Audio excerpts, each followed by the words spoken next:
શ્રીજી મહારાજ, બાપાશ્રી, અનંત અનાદિ મહામુક્તો, અનાદિમુક્તો પરમ પૂજ્ય શ્રી નારાયણ મામા અને અનાદિમુક્ત પરમ પૂજ્ય શ્રી લીલા માસીની દિવ્ય સભામાં બિરાજિત સર્વે મુક્તોને મારા કોટાન કોટી વંદન સાતકુ ભેદપૂર્વક જય સ્વામિનારાયણ. સાગરનું આ બીજું પ્રકરણ છે. એમાં મુદ્દા નંબર 38 છે. એમાં મામા આપણને કહે છે કે કોઈ મોટા મુક્ત આશીર્વાદ આપે કે જાઓ તમારો છેલ્લો જન્મ અને તમને મૂર્તિમાં રાખ્યા, પછી એ બોલ બોલ કરે કે આપણે તો મૂર્તિમાં રહેલા અનાદિમુક્ત છીએ. એ અહંકાર છે, અર્થહીન ભાષણ છે. એ વાત વ્યક્તિએ પોતે મનન કરી તેની દ્રઢતા કરવાની છે, બોલ બોલ કરવાની વાત નથી. એ મામા આપણને બધા આપણને આ અનુભવ છે કે આપણે ક્યાંક ને ક્યાંક તો આપણે બોલી જ દઈએ કે મને છે ને મામા એ છેલ્લા જન્મના આશીર્વાદ આપ્યા છે. શાર્ધ નું આપણને મામા આપ્યા છે. કેટલી વાર આપણે એમ બોલ બોલ કરતા હશું. ભલે આપણે અંદર અંદર આપણે બોલીએ, એનું કોક વાર વાત કરીએ, એનું મનન કરીએ, એને સ્મૃતિ કરીએ, એ વસ્તુ બરાબર છે. પણ આપણે એમ બોલીએ કે મારો તો છેલ્લો જન્મ છે, હવે આપણે કાંઈ કરવાનું નથી, બાકી આપણે બસ મામાએ આશીર્વાદ આપી દીધા છે ને, આવી રીતના જે વાતો છે ને એ અહંકારે યુક્ત થઈને જે બોલવા, એટલે એમ કે કાંઈ કરવું બાકી રહ્યું નથી, એવી જે ભાવના કદાચ બોલે નહીં. આપણે કે હું બોલું નહીં, કે મને પણ અંદરથી એવી ભાવના કે હવે જલસા પાડો ને મામાના આશીર્વાદ મળી ગયા છે ને આપણને, તો ઈ અહંકાર અંદર પેદા કરે છે. એટલે અને એવા જે વચનો છે કે એનું અર્થ વગરનું ભાષણ, અર્થ વગરના બોલાયેલા શબ્દો હોય ને, એવું કહેવાય એને. મામા એમ કે છે અહીંયા કે તમને આશીર્વાદ મળ્યા છે તો એનું પોતાનું ગોળ પોતે ચોળી ખાવો, બાપા કહે છે ને, તો એનું મનન તમારે અંદર કરવાનું છે કે હા, મારા કેવા મોટા અહોભાગ્ય કે મને મહારાજે ને બાપાએ ને મામાએ ને એ મામા દ્વારા મહારાજ બાપાએ મને આશીર્વાદ આપ્યા કે જાઓ તમારો છેલ્લો જન્મ થઈ ગયો છે, તો હવે મારું એ જીવન એવું હોવું જોઈએ કે હું એ આશીર્વાદને લાયક થઉં, કે જેનાથી મને જો હમણાં બેને વાત કરી ને કે આપણે એવું ન થવું જોઈએ કે એમને આપણને એમ થાય કે આને મેં ક્યાં આશીર્વાદ આપી દીધા. આપણે એમ હોય કોકને આપણા ઘરે કંઈક આપણે કોકને કંઈક વધારે પડતું માન સન્માન આપી દઈએ તો પછી રાજા થઈને કે છે ને આંગળું દીધું તો પોચો પકડી લીધો એને. તો એવું જો થઈ જાય તો મોટા મુક્તને એમ થઈ જાય કે આને ક્યાં મેં આશીર્વાદ આપી દીધા, તો છકી ગયો. એટલે એ છકી જઈને મામા સરિતામાં એક જગ્યાએ એમ બોલે છે કે હે જાજા, એમ નહીં બોલવાનું. કારણ કે એ જાજા એમ ધારો કે ઈ શબ્દો આપણે ન બોલીએ પણ કોઈને ગણકારીએ જ નહીં, કે આપણે આપણી આગળ પાછળ જે હોય ગુરુ થઈને બેસી જઈએ આપણે કે ભાઈ હા તમે આમ કરો, તો કોક ધારો કે કોક એવા હોય એ તો ચણા ઝાડ પર ચડાવવા માટે લોકો તો તૈયાર જ બેઠા હોય આપણે, કે એ વખત આપણી જાગૃતિ હોવી જોઈએ. આપણે તમારી સેવા કરવાથી અમને થોડોક સેવાનો મોકો આપો ને, એ તમે ચડ્યા, તમને તો મામાની સેવા છે ને આવા આશીર્વાદ છે ને, લાવો અમને થોડોક, અમે તમારું કામ કરશું તો અમને સેવા મળે. એવું ચણા ઝાડ પર ચડે એટલે આપણે ચડી જઈએ ચણા ઝાડ પર, એટલે સીધા કળર ભૂસ કરીને ક્યાંય ને ક્યાંય નીચે ખાઈમાં પડીએ.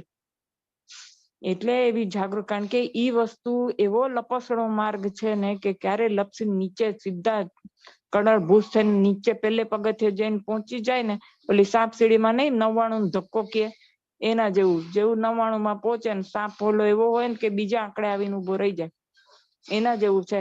અહંકાર એવી ખરાબ વસ્તુ છે કે જે ભલભલાને ક્યાંથી ક્યાં નાખી દે છે. કેમ કહેવત અમથી પડી હશે કે માન તો રાજા રાવણ નું રહ્યું નહીં, અહંકાર તો નહીતરી મોટો વિદ્વાન ને જ્ઞાની કહેવાતો હતો, પણ એનું એ રહ્યું નહીં.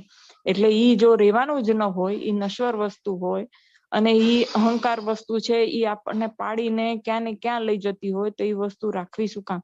પણ એવું છે કે સાત્વિક અહંકારે ક્યાંનો ક્યાં બેસી જાય કે ના હો, એ તો મને મામાએ આશીર્વાદ આપી દીધા છે એટલે હું કાંઈક તો છું જ, કઈ જેમ તેમ થોડી છું. એટલે એવી જે ભાવના, મેં કંઈક પૂર્વે ધૂણી પાણી કર્યા હશે તો જ મામાએ આશીર્વાદ આપ્યા છે ને, કાંઈ એમાં આપણે કઈ જેમ તેમ છીએ.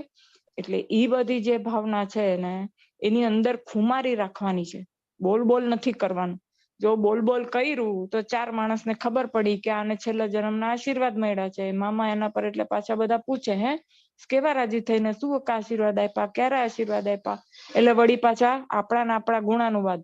આપણા મન છે ને એ એટલું ખતરનાક છે કે ઈ શું કહેશે કે હું તો મામાના ગુણાનુવાદ ગાઉં છું, કે મામા એ કેવા, જો મામા કેવા મહાન, આવા છેલ્લા જન્મના આશીર્વાદ કોણ આપી શકે, કોઈ આપી શકે?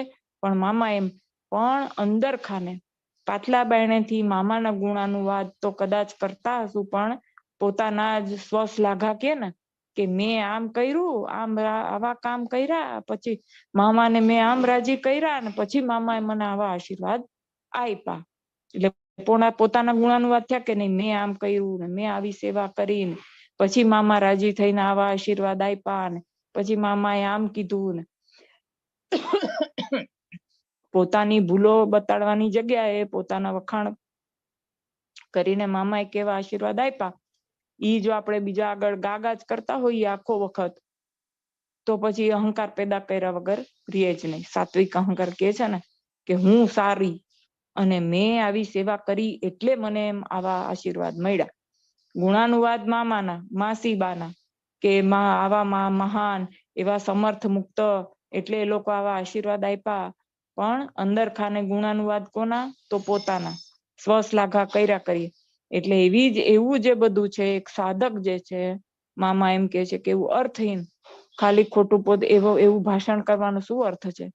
જે તમને આશીર્વાદ ધારો કે મળ્યા છે, મોટાનો રાજી પોતે છે, એનું મનન કરવાનું છે કે હા, મામાએ મને આવા આશીર્વાદ આપ્યા છે, તો એ આશીર્વાદ મારી સાથે છે, તો મારે બીવાનું કઈ કામ નથી.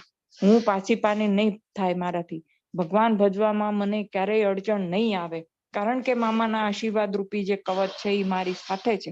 એમ કરીને જ્યારે પણ આપણને ભગવાન ભજવામાં કે ક્યારે પણ કંઈક આપણે નાસીપાસ થઈ જઈએ કે પીછેહટ થતી હોય, ત્યારે જે એવા આશીર્વાદ છે, એ આશીર્વાદનું મનન કરીને જો એની દ્રઢતા કરી હોય આપણે, તો એનું બળ રહે આપણને હંમેશા કે હા. પણ જો બોલ કરીએ તો 4 જણા આપણને વખાણે અને 4 જણને આપણે જાહેરાત કરી, એટલે પૈતું એ આપણા વખાણ થઈ ગયા. આપણી જે ઈચ્છા હતી કે આવા આશીર્વાદના વખાણ થાય તો પતી ગયું. હવે જે પછી આશીર્વાદનું જે ફળ હોય કે એ જે આપણને આધ્યાત્મમાં આપણે જે આગળ વધતા હોઈએ અને એમાં આપણને સહાયરૂપ થવાનું હોય, ઈ જે બળ હોય, ઈ જે આશીર્વાદનું બળ એ જતું રહે પછી, કારણ કે આપણે એ છતું કરી દીધું છે. એટલે આ શું છે કે સાધકની જે સાધના છે એ ગુપ્ત જ હોવી જોઈએ. અને આમ ને તેમને મને આમ દર્શન થયા અને મને આમ થયું ને મામાએ મને આવા રાજી થઈને દર્શન આપ્યા ને માસીબાએ મને આવા આશીર્વાદ આપ્યા, ઈ બધું બોલવાનું નથી. આ કે છે ને કારણ સત્સંગ એટલે શું? તો કે જે કારણ, મૂળ, મૂર્તિ, એ મૂર્તિને ચૂપચાપ છાનામાના આપણે માળા કરીએ ધારો કે, તો કોને રાજી કરવા કરીએ છીએ? મહારાજને કે બીજાને? આપણે મહારાજને રાજી કરવા તો મહારાજને જણાવવાનું ને, બીજાને જણાવીને કામ શું છે? બીજા ધારો કે એમ કે ભાઈ તમે કેટલી રોજની માળા કરો? 200 માળા કરું હું રોજની.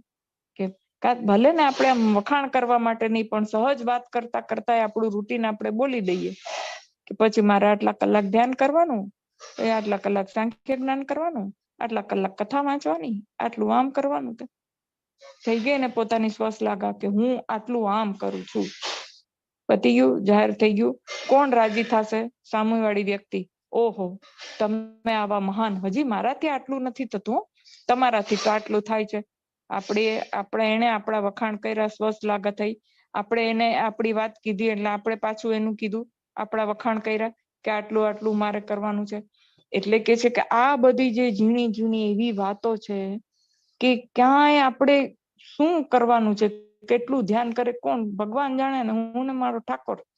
જગત સર્વે કાણું, ઠાકોર બેઠા પારણે હું દોરી તાણું. એટલું જ વસ્તુ છે. એટલે કે છે ને આ જે સાધના કરતી વખત એકદમ સંપૂર્ણ સ્વાર્થી બની જવાનું. સ્વાર્થ કાજ કરત સપ્રીતિ, બસ આપણે સ્વાર્થી બનીને આપણે પ્રીતિ ભગવાન સાથે કરવાની છે. બાકી અર્થ વગરનું ભાષણ કરીને શું ફાયદો? અનાદિ મુક્ત મને મહારાજે કીધું છે કે તું અનાદિ મુક્ત, મામા એવા આશીર્વાદ આપ્યા છે, છેલ્લા જન્મના આશીર્વાદ, આમ ને તેમ. કાંઈ કામ નથી. આપણે આપણું મનન કરો.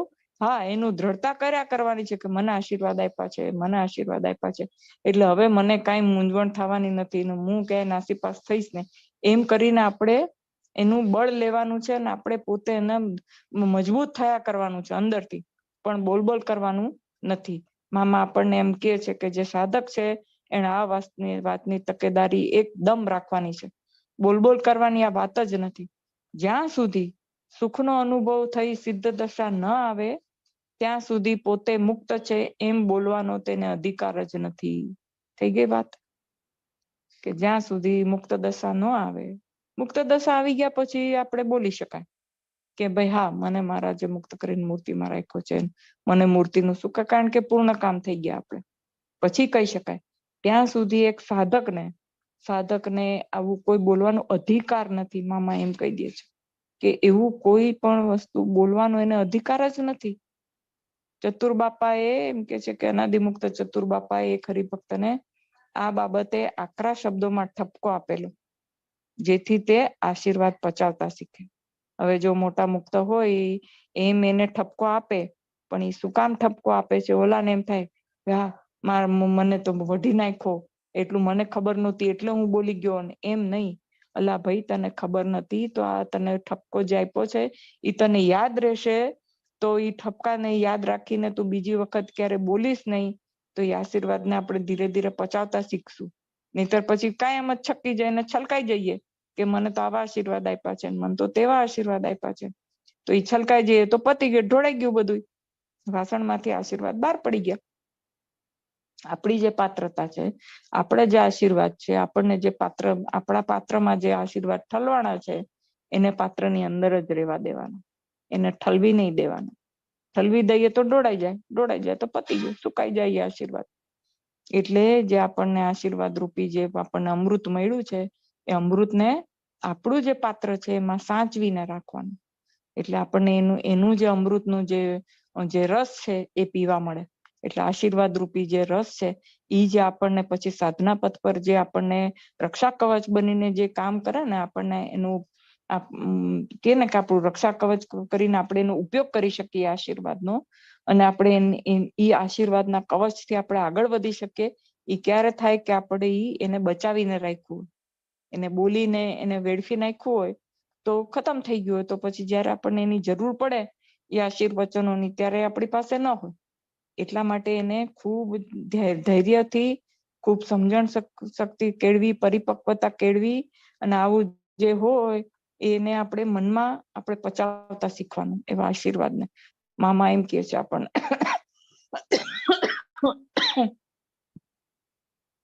એક સાધકે કેટલો બધો વિવેક જ્ઞાન પોતાનામાં રાખવો જોઈએ એ વિશેના આ બધા મુદ્દા છે, કે કેટલું બધું એને સભાનતા રાખવાની, કેટલું બધું વિવેક રાખવાનો.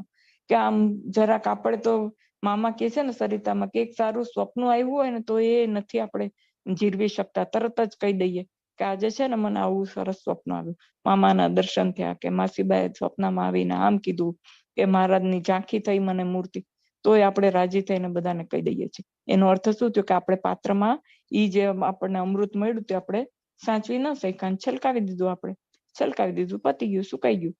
એટલે કેટલી બધી તકેદારી રાખવાની છે આવા ઝીણી ઝીણી વાતોની, કે રાજી થઈને તમે કોઈક મોટા મુક્ત પુરુષને રાજી કર્યા હોય અને એને આશીર્વચનો આપ્યા છે, તો મનમાં રાખવાનું કે હા ભાઈ, મને આવા આશીર્વાદ આપ્યા છે. ધારો કે 4 જણ આપણને બીજા કહેતા હોય કે મને આવા આશીર્વાદ આપ્યા છે, એમ બહુ સારી વાત છે, પણ મને પણ આમ આપ્યા છે એમ બોલી દઈ અને આપણે આપણું જે છે સુખ એને વેડફી નાખવાનું નહીં. મામા એમ કે છે અહીંયા. એટલે એના પછીનો મુદ્દો છે કે પ્રભુની પ્રતિમા સિંહાસનમાં બેસાડો કે દિવાલ ઉપર પધરાવો, તે બધું એક જ છે. બધી પ્રતિમા પ્રસાદીની જ છે. પ્રભાવમાં તો પ્રભુ જેમ છે તેમ જ છે ને દિવ્ય છે. જે પ્રતિમા સ્વરૂપમાં આપણને પ્રભુ પ્રત્યે પ્રેમ ભાવ, દિવ્ય ભાવ પ્રગટે, તે પ્રતિમાનું ધ્યાન, ભજન, પૂજન વગેરે કરવું. હવે આપણે અહીંયા મુંબઈ જેવા શહેરમાં કોક રહેતું હોય, 10 બાય 10 ની રૂમ હોય, તો હવે સિંહાસન ક્યાંથી કાઢે? એટલે પછી સંકોચ થાય કે મહારાજને મારે ખાલી આમ જ પધરાવી દેવાના, ભગવાનને કઈ ફરક નથી પડતો. ભગવાન શું છે? તો કે છે કે ભાવના ભૂખ્યા છે. તમે કેવા ભાવથી એને ત્યાં પધરાવો છો, મોટું બધું સિંહાસન આરસનું કરે અને પધરાવી દે, પછી ભગવાન સામું જુએ જ નહીં, પધરાવી દીધા મૂર્તિ, બધા લોકોને દેખાડવા કે જોયું કેટલું મોટું સિંહાસન છે મારા ઘરમાં, મેં મહારાજની મૂર્તિ પધરાવી દીધી છે, તેમાં ક્યાં મહારાજ બિરાજમાન થવાના છે? પણ ભલે તમારી પાસે વ્યવસ્થા નથી, ઘણા પાસે વ્યવસ્થા ના પણ હોય, સિંહાસન કરવાની આર્થિક સદ્ધરતા ના હોય કે કઈ પણ હોઈ શકે છે, તો એમ કે તમે ખાલી દિવાલ ઉપર જો મહારાજની મૂર્તિનું પ્રસ્થાપન કરો તો એમાં કોઈ ખોટું નથી. કે ભગવાન તો જેમ છે એમ જ છે. તમે ભાવથી મૂર્તિને જો બધું દર્શન સ્પર્શ કરશો, આરતી કરશો, થાળ ધરાવશો, તો મહારાજની મૂર્તિમાં એ પ્રતિમા સ્વરૂપમાં આવિર્ભૂત થઈને આપણું જે કઈ પણ છે એ ગ્રહણ કરવાના છે. આપણો જે ભાવ છે એ ભગવાન ગ્રહણ કરવાના છે. એટલે એવું ક્યારેય મનમાં નહીં લાવવાનું કે મેં તો દિવાલમાં મૂર્તિ પ્રસ્થાપિત કરી છે અને ભગવાન એમાંથી મારી પ્રસાદી ગ્રહણ કરશે કે નહીં. મેં તો સિંહાસનમાં ભગવાનને નથી પધરાવ્યા. સિંહાસન આપણી પાસે હોય, આપણી સગવડતા હોય અને આપણે કરી શકીએ એમ હોય, આર્થિક સદ્ધરતા હોય અને આપણે સિંહાસન ભગવાનને તો સારામાં સારી વસ્તુ છે. રાજાધિરાજ છે, અનંત કોટી બ્રહ્માંડના અધિપતિ છે, એને તો આપણે જેવું અને સોનાનું સિંહાસન આપે તોય ઓછું કહેવાય. પણ આપણી શક્તિ મર્યાદા પ્રમાણે આપણે એને જે રીતે ભગવાનને બિરાજમાન કરીએ એમાં ભગવાન રાજી થાય. મૂળ વસ્તુ શું છે કે બધી જ વસ્તુ જે છે એ પ્રસાદીની જ હોય. બધું જે આપણે જે ક્યાંય પણ આપણો ભાવ શું છે કે મારા ઘરમાં મેં મારા રાજાધિરાજ પૂર્ણ પુરુષોત્તમ નારાયણને મેં પધરાવ્યા છે અને આ મૂર્તિમાં આવિર્ભૂત થઈને એ રહ્યા છે, એવું જ આપણા મનમાં હોય અને આપણે એને પ્રત્યક્ષપણાનો આપણને ક્યારેક હંમેશા ખ્યાલ રહેતો હોય કે ભાઈ હા મહારાજ અહીંયા બિરાજે છે, તો મારાથી કોઈ ખોટું કામ નહીં થઈ શકે. મહારાજને યાદ કર્યા વગર કે મહારાજને ધરાયા વગર એક વસ્તુ મારાથી મોઢામાં નહીં મૂકી શકાય. કે ઘરમાં જેમ એક વ્યક્તિ આપણે વિશેષ મહેમાન કે કોઈ મુખ્ય વ્યક્તિ હોય એનું જેટલું માન જળવાતું હોય એટલું જ જો એ મૂર્તિની મર્યાદા જળવાતી હોય તો મહારાજ સાથે જ છે. અને એમાં મહારાજનું પ્રતિમા સ્વરૂપ જે છે એમાં ભગવાન પ્રગટ બિરાજ જ છે. એટલે કે પ્રતિમા પણ એવી મામા કે છે કે એવી પધરાવી જોઈએ કે જે પ્રતિમા સ્વરૂપનું આપણને એમાં પ્રેમ ભાવ હોય. જે પ્રતિમા સ્વરૂપ આપણને સૌથી વધારે ગમતું હોય એવું પ્રતિમા સ્વરૂપ આપણે પધરાવવાનું કે જેનાથી અંદરથી આપણને એના પ્રત્યે ભાવ ઉત્પન્ન થાય. કારણ કે આપણને ગમતું સ્વરૂપ હોય એટલે સ્વાભાવિક છે કે પ્રેમ ભાવ આપણને ઉત્પન્ન થાય. એ જે મૂર્તિ પધરાવી છે એને આપણને થાળ ધરાવવાની ઈચ્છા થાય, એ મૂર્તિના દર્શન કરવાનું મન થાય, વધુ ને વધુ એના પ્રત્યે પ્રેમ ભાવ આપણને ઉત્પન્ન થાય. પણ જે સ્વરૂપ આપણને ન ગમતું હોય અને એવું સ્વરૂપ પધરાવી દીધું હોય તો પછી એમાં પ્રેમ ભાવ ઉત્પન્ન થવાની શક્યતા ઓછી થઈ જાય છે. ભગવાનપણાનો ભાવ આવે અંદર, પણ એમ કે આપણને જે પ્રતિમા સ્વરૂપ ગમતું હોય એના પ્રત્યે આપણને વિશેષ ભાવ આવે. એટલે એમ કે ભગવાન તો જેમ છે એમ જ છે. ગમે તે સ્વરૂપ આપણે પધરાવીએ, જ્યાં પધરાવીએ ત્યાં, અને દિવાલ પર પધરાવો કે સિંહાસનમાં પધરાવો કે જેમ પધરાવો એ પ્રભુ તો જેમ છે એમ જ છે ને. કે એને કઈ દિવાલ પર પધરાવશું તો એનું આવિર્ભાવ ઓછો થઈ જશે, સિંહાસનમાં પધરાવશું તો વધારે થઈ જશે, એવું તો છે જ નહીં. એ જે મૂર્તિ છે પ્રતિમા સ્વરૂપ છે એમાંથી આપણે પ્રતિમા ભાવ ટાળી અને આ પ્રત્યક્ષ ભગવાન અક્ષરધામની જે મૂર્તિ છે એ જ અહીંયા સ્વરૂપ પધરાવ્યું છે એવો ભાવ સાથે આપણે એમની સેવા પૂજા અર્ચન કરીએ તો ભગવાન ગ્રહણ કરવાના જ છે. અને મોટા સિંહાસનમાં બિરાજમાન કરીને આરસની મૂર્તિ પધરાવી હોય અને છતાં પણ એમાં જો આરસની મૂર્તિનો જ ભાવ રહેતો હોય, પ્રતિમા સ્વરૂપનો જ ભાવ રહેતો હોય, પ્રગટપણાનો ભાવ ના આવતો તો એ સેવા પૂજા આમે ગ્રહણ થવાની નથી, ભલે ને સોનાનું સિંહાસન હોય. એટલે મામા અહીંયા આપણને એમ કહે છે કે ગમે તે પરિસ્થિતિમાં હોય, તમારી પાસે સગવડ હોય કે ન હોય, સિંહાસન કરાવી શકો કે ના કરાવી શકો, દિવાલ ઉપર કેમ તમે મૂર્તિ ખાલી નથી પધરાવતા ભગવાનની, પણ એમાં તમારો ભાવ કેવો હોવો જોઈએ. તો કે પ્રગટ પ્રભુનો જે ભાવ છે, અક્ષરધામનું મૂળ સ્વરૂપ છે, ઈ જ આ ભગવાન છે. એમાંથી આપણે એવા ભાવ સાથે એને જો બધું કરીએ તો ઈ ભગવાન ગ્રહણ કરે છે. અને પૂજા અને આરતી ને થાળી બધું શું છે આમ જોવા જઈએ તો એ બધું એકચ્યુઅલી શું છે કે આપણે ઘડી ઘડી ભગવાનના સ્વરૂપને જોઈએ કે એ બધા જે છે ભગવાનના સ્વરૂપમાં જોડાવા માટેના જ છે ને એ બધું કાર્ય. માનસી પૂજા કયો કે ધ્યાન કયો કે આપણે ઘડી ઘડી ભગવાનને પાણી ધરાવીએ કે થાળ ધરાવીએ, ભગવાનને જગાડીએ, ભગવાનને પોઢાડીએ, તો 4 વાગે તો વળી પાછું પાણી ધરાવીએ, નાસ્તો કરાવીએ થોડોક. એટલે એનો અર્થ શું છે કે ઘડે ઘડે આપણે એ જગ્યાએ જઈએ છીએ અને આપણે જે મૂર્તિ પધરાવી છે, જે મૂર્તિમાં આપણને પ્રેમ છે, આપણને ભાવ છે, આપણે એમ ભાવ રાખીને એને પધરાવી છે કે મહારાજ તમે પ્રત્યક્ષ અહીંયા બિરાજો છો. એ મૂર્તિને વારંવાર જોઈએ, વત્તા આપણું ધ્યાનનું સ્વરૂપ છે, આપણે એ મૂર્તિનું ધ્યાન કરીએ છીએ, તો એવા જ એવું જે ઘડી સ્વરૂપ છે એના વારંવાર દર્શન કરવાથી શું થાય કે ધીરે ધીરે એ સ્વરૂપ પાકું થતું જાય ને. આપણને ઘડી ઘડી થોડી વાર આપણે ત્યાં જઈએ, દર્શન કરીએ, ક્યાંક થાળ ધરાવીએ, વળી પાછા પ્રેમ ભાવે યુક્ત કહીએ મહારાજ જમો, અત્યારે ગરમી છે તો હું તમારા માટે આવું ઠંડુ ફ્રૂટ લઈ આવી છું કે ઠંડુ પાણી હું ધરાવું છું. સવારે જગાડીએ, માનસી પૂજા કરીએ એની કે મારે તમને ચંદન ચર્ચું છું, અત્યારે ગરમી છે તો તમને અને પછી હું ભેટું છું, ચંદન ચર્ચેલું, એવું બધું. મારા કપડા ચંદન વાળા થઈ ગયા. એવા જે પણ ભાવના આપણને, જે પ્રેમ ભાવ, જે પણ કઈ પણ હોય એ ભાવ આપણે કરીએ તો એ બધું શું છે કે આપણે મૂર્તિમાં જોડાવા માટેના એક બધા સાધન માત્ર જ છે ને. એ બધા તો દિવ્ય સ્વરૂપમાં આપણે જોડાવા માટેના જે બધા છે કે આપણે એમ વિચારવાનું છે કે આ મૂર્તિ સ્વરૂપ છે, એ મૂર્તિ નથી અક્ષરધામ. આ મૂર્તિ તો એક માધ્યમ છે જેનાથી મને ત્યાં મોકલ, એ સ્વરૂપ છે એના દર્શન થવાના છે. ખરેખર તો એ સ્વરૂપ જે છે એ જ છે. એવી જે ભાવના છે એ આપણે અહીંયા કરવાની છે. એટલે દિવાલ કે સિંહાસન કે એવું મનમાં કોઈ દિવસ ગ્લાનિ લાવવાની નહીં. જેમ જેવી પરિસ્થિતિ, બહેનોને તો જેવું સાસરું મળ્યું હોય, મામા તો એમ કેતા હતા કે બહુ જો કોઈ માનતું જ ન હોય તો પછી શું કરવાનું કે કબાટમાં આપણી જે મૂર્તિ હોય ને રાખી દેવાની, નાઈને નીકળી અને દર્શન કરી લેવાના, પછી માનસી પૂજા કરવાની. આપણે જે કાંઈ પણ પૂજા કરવી હોય માનસી પૂજા કરવાની, તો દર્શન કરી અને પાછી મૂર્તિઓ કબાટમાં મૂકી દેવાની.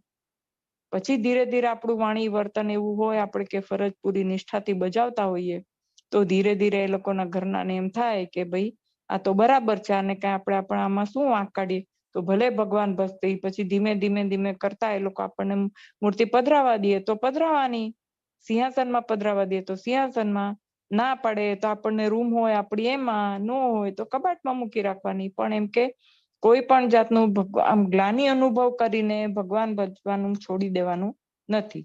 એટલે ધારો કે સિંહાસન નથી મળતું તો દિવાલ ઉપર પ્રસ્થાપિત કરવાની ભગવાનની મૂર્તિ. પછી શું છે કે દિવ્ય ભાવ પ્રગટે, એમાંથી આપણને પ્રેમ ભાવ ને દિવ્ય ભાવ પ્રગટવો જોઈએ.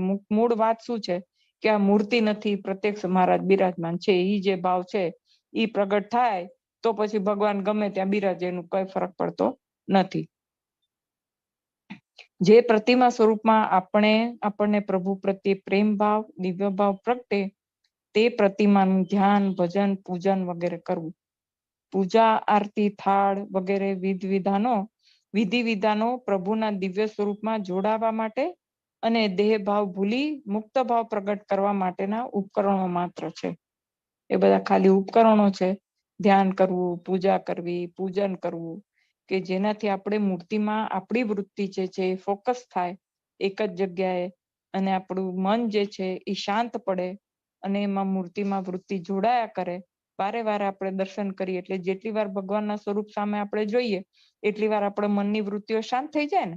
કારણ કે કઈ પણ ઉદ્વેગ હોય ઘરમાં કે કઈ પણ થતું હોય, પણ જેવા ભગવાન પાસે જઈએ એટલે હે મહારાજ એવું આપણાથી બોલાય જ જાય ને, કે આ પાણી ધરાવું છું તમને, કે થાળ ધરાવું છું, કે નાસ્તો ધરાવું છું, કે તમારી માનસી પૂજા કરું છું, કે જે કઈ પણ.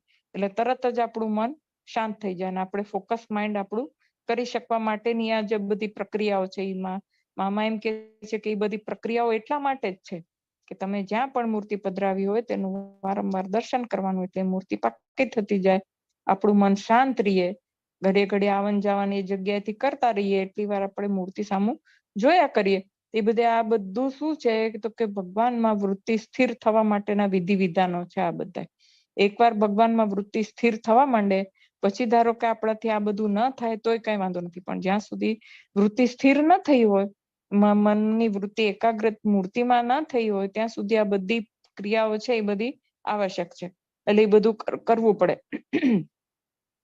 પછી શું કે છે મામા, માટે દરેક પ્રકારની સંકુચિતતા, ગ્રંથિઓ ને સંશયો કાઢી ને પ્રભુના સ્વરૂપમાં જે તે પ્રકારે જોડાવવું એ જ ખરી સાધના છે. ગમે તેમ કરી અને વાત શું છે તો કે મૂર્તિમાં આપણી વૃત્તિ જોડાવી, ધ્યાન થવું જોઈએ મૂર્તિમાં, કેમે કરીને આપણી વૃત્તિ રહે. આ પછી અહીંયા હવે કોઈ એટલે એવી સંકુચિતતા રાખીને કે અહીંયા તો મારે ત્યાં સિંહાસન જ નથી તો હું ક્યાં મૂર્તિ પધરાવું, એવું કાંઈ નહીં. ભગવાનને શાંતિથી દિવાલ ઉપર મૂર્તિ પધરાવી દો ને ભગવાનની લટકાડી દો ભગવાનની મૂર્તિ. મૂળ મુખ્ય ઉદ્દેશ આપણો શું છે? તો કે મુખ્ય ઉદ્દેશ ઈ જ છે આપણો કે ગમે તેમ કરી અને આપણા મનની વૃત્તિ ભગવાનમાં એકાગ્રિત થવી જોઈએ. એ જ મુખ્ય હેતુ છે આપણો. ગમે તે રીતે આપણે શું કરવાનું છે? તો કે ઈ ભગવાન જે મૂર્તિ જે આપણે મૂકી છે, પધરાવી છે, એમાં પ્રત્યક્ષપણાનો ભાવ થવો જોઈએ કે હે મહારાજ, તમે અહીંયા મારા ઘરમાં બિરાજા. અને એમ ભાવ કરીને આપણે જે કાંઈ પણ છે રોજની દિનચર્યા કરવાની છે. અને ભગવાનની મૂર્તિમાં ફોકસ માઇન્ડ રાખી અને ભગવાનને જોયા કરવાનું છે. જેના લીધે આપણે જે મૂર્તિ સિદ્ધ થતી જાય. મૂળ મુખ્ય મુદ્દો આપણો ઈ જ છે કે ગમે તેમ કરીને એ મૂર્તિ આપણે સિદ્ધ થવી જોઈએ. અને એનું જ નામ સાધના.